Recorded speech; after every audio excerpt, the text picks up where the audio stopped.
I understand that the administration would like to focus on intervention and restorative justice, and that's okay, but it's not okay when you have parents and teachers and administrators from around the city saying that they don't feel safe.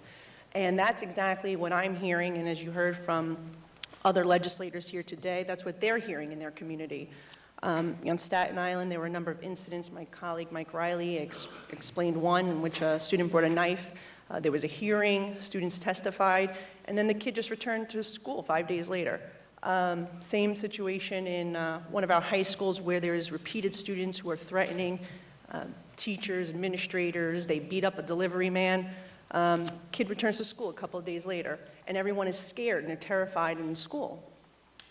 There are incidents of sex crimes that have increased third year in a row.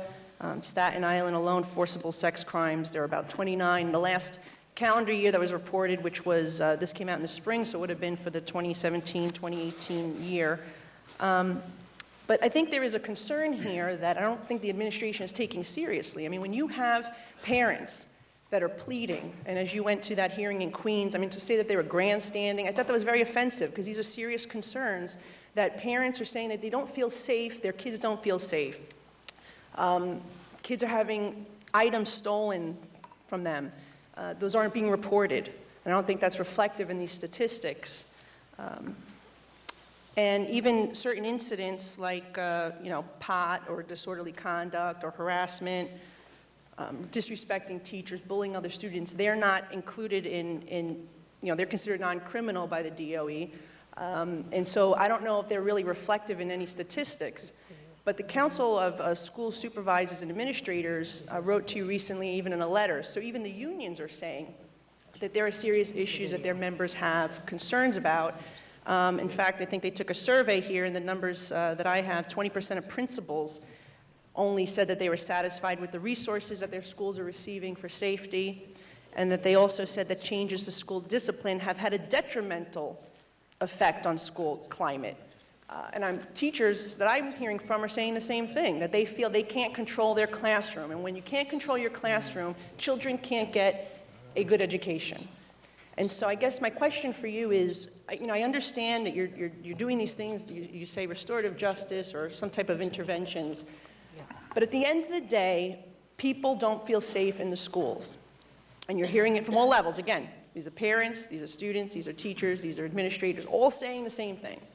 So what can you do as the Chancellor to ensure that we address this issue of school safety and that we do restore some type of school discipline back to the classroom and give some more autonomy to the teachers and the principals to be able to control their classrooms?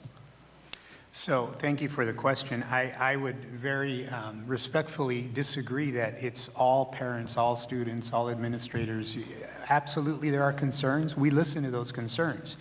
And my message to the community is that we take student safety very seriously. We work hand in glove with NYPD around serious issues. We have a protocol where we assess every single school. We look at statistics, and we make adjustments according to what we see. But I will also share with you, Assemblymember Malliotakis, recently, prior to coming to New York City, I was superintendent in Houston, the largest school system in Texas. 30 miles south from me was a school that had armed police officers. They locked their doors. They had metal detectors. They had a fence around their school, and that school suffered a school shooting.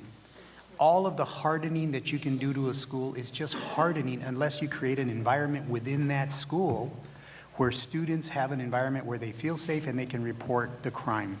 And as educators, part of what we want to do is to make sure students understand and we understand what the underlying issues are so that we can address it through some of the things we've already talked about. We have a guidance counselor, a social worker, an intervention. So again, we want to assure and ensure that our schools are safe, and as we get those reports, I'll tell you, Staten Island has an incredible executive superintendent, Anthony Lodico, who takes it very seriously. A superintendent named Vinny Blasio, who takes it very seriously. I would encourage parents in Staten Island to continue to work with them because they will get to the bottom of those issues and make sure that their needs are addressed. I agree that they do Thank- great work. thank you. But there needs to be consequences for bad behavior in schools.